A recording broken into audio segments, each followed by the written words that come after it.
Hello, my name is Zach Tullis. I work at Oak Ridge High School in Orange County Public Schools. I am the biology teacher. I work primarily with 10th and 11th grade students in a project called The Case of the Missing iPad and iPod. I was able to actually submit a grant to the Foundation for Orange County Public Schools, which I did win, to purchase equipment. There would have been literally no way to do this lab, this activity, without the grant. I would not have been able to afford the materials, the equipment would not have happened. The purpose of this lesson was to connect my students with their real-world activity to use the same techniques, not similar techniques, not watered-down techniques, but the same techniques that actual criminal investigators, CSIs, use to do a forensics case.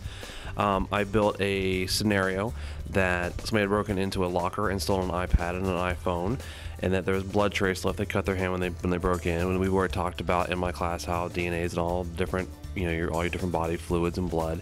And then we actually were able to talk about, if we collected that blood and then we had our suspects, could we compare the blood to the suspects? Which they said yes. They see that on TV. So they said yes. No, what I had to teach them was how to do that, and I needed the real equipment, and that was where the grant came in.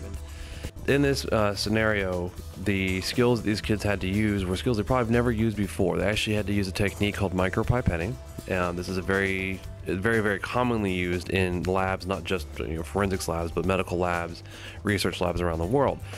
And it's actually using very small amounts of DNA because DNA is very small, it's microscopic, and you don't need much of it with these tests that you're running. They're very sensitive, and this technique of micropipetting is pretty hands-on, pretty sensitive, and they had to actually learn how to micropipette, how to draw up enough of the sample to make sure they had the sample, how to keep a clean environment. That's something that's a little different for them, the level of cleanliness. They don't cross-contaminate their different samples or different suspects that I'd given them.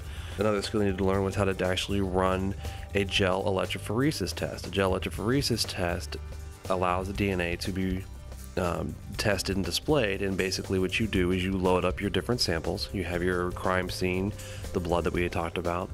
Then we had the 5 suspects that I had provided for the students. After running the test, they're actually able to look at the patterns and bands that have formed and actually determine which of the suspects is our most likely candidate. What I also like about this one is that a lot of times in high school science, the labs that we do are kind of confirmation. We're just kind of the teachers just kind of use it to prove a point. This is what I told you, and here it is for real. With this lab, we're still kind of doing that, but we also get to see a lot more gray to it. They got to see that if their technique wasn't as neat and clean as it should be, that maybe the results they got maybe were different than somebody else that did run the same exact suspects. They also get to see that law enforcement and criminal investigation isn't exactly as black and white as TV makes it out to be. Actually, one of the questions that follows up is, how confident are you in your answer? Which is something we don't usually ask our students to do. So the learning that was taking place in this lab was trying to reinforce, obviously, the Florida benchmarks, the state standards on DNA and how it's replicated and how it's being used in biotechnology. But also, for me, it was to actually try and connect them with a real-world example to hopefully get them engaged, which it was very positive. I thought that most of my students were engaged. They were very appreciative of trying to do it. They were very excited.